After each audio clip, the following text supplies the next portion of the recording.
ঘড়িতে বাজে সকাল 7টা আর আমি আর বসবাবু এই যে বেরিয়ে পড়েছি স্টেশনে যাওয়ার উদ্দেশ্যে। হ্যালো এভরিওয়ান, সবাই কেমন আছে? আশা করি খুব ভালো আছে, সুস্থ আছে। আমিও কিন্তু খুব ভালো আছি। আজকে মঙ্গলবার, আর মঙ্গলবারে ছোট্ট একটা মিনি ব্লগে তোমাদের সকলকে স্বাগত। আর বাড়িতে এসেই দেখছি আমার ব্যালকনিতে তো খুব রোদ পড়ে সকালের দিকটায়, তাই ব্যালকনির দরজাটা খুলে ঘর দরজাগুলো ভাবছি একটু ঝাড়পোছ করে নিই। আর দেখো, কালকে এতগুলো কেচেছি, এখন পর্যন্ত ভাঁজ করা হয়নি, আর এখন এই সব ভাঁজ করতে বসবো।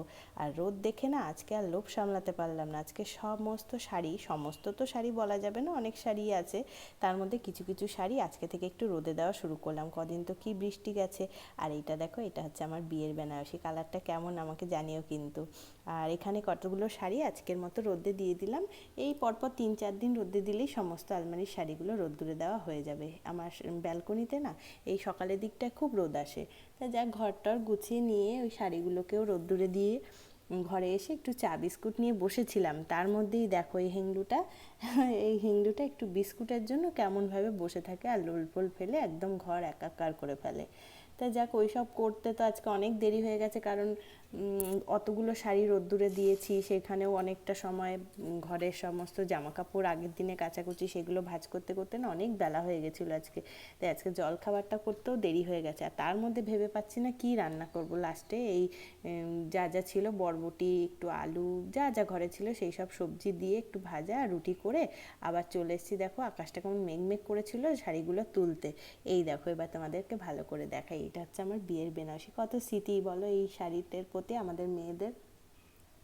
এটা 17 বছর হয়ে গেল, ভাবতেও পারি না যে বিয়ের 17টা বছর কাটিয়ে ফেলাম। আর শাড়িটা দেখো এখনও মনে হচ্ছে নতুন। শাড়িটা পরাই হয়নি, 2 দিন কি 1 দিন হয়তো পরেছিলাম বিয়ের পরে। আর তারপরেই না সমস্ত শাড়িগুলো ভাবলাম এই ফাঁকে একদম গুটিয়ে গাটিয়ে রেখে দিই, না হলে না এই একবার ফেলে রাখলে এই কাজ একটুও করতে ইচ্ছা করে না। শাড়ি ভাঁজ করার কাজটা হচ্ছে খুব বিরক্তিকর। আর এইদিকে দেখো, আমার একটা পিওর সিল্ক শাড়ি আজকে রোদে দিতে গিয়ে দেখি এই জায়গাটা ফুটো হয়ে গেছে। এত খারাপ লাগছে না। শাড়িটাও আমি বেশি দিন পরিনি, দেখি একটু রিপু টিপু যদি করাতে পারি দোকানে দিতে হবে। আর এইদিকে দেখো সব শাড়ির ভাঁজ খুলে খুলে আবার অন্য দিকে মানে উল্টো দিক করে ভাঁজ করে করে এখানে রেখে দিয়েছি। তাহলে যদি ভাঁজে না হলে না কেটে যাওয়ার খুব ভয় থাকে শাড়িগুলো। অনেক দিন পর আজকে শাড়ি রোদ্দুরে দিলাম, রোদ দেখে না একদম লোভ সামলাতে পারিনি। এইসব করতে গিয়ে তো রান্না বান্না আজকে 12টা বেজে গেছে। কি রান্না করব কিচ্ছু বুঝতে পারছিলাম না। তাড়াহুড়ো করে কটা ওই উচ্ছে কেটে রেখেছি, আর সোয়াবিন আলুর তরকারিটা আজকে করছি। আর আজকে তো মঙ্গলবার তো নিরামিষ।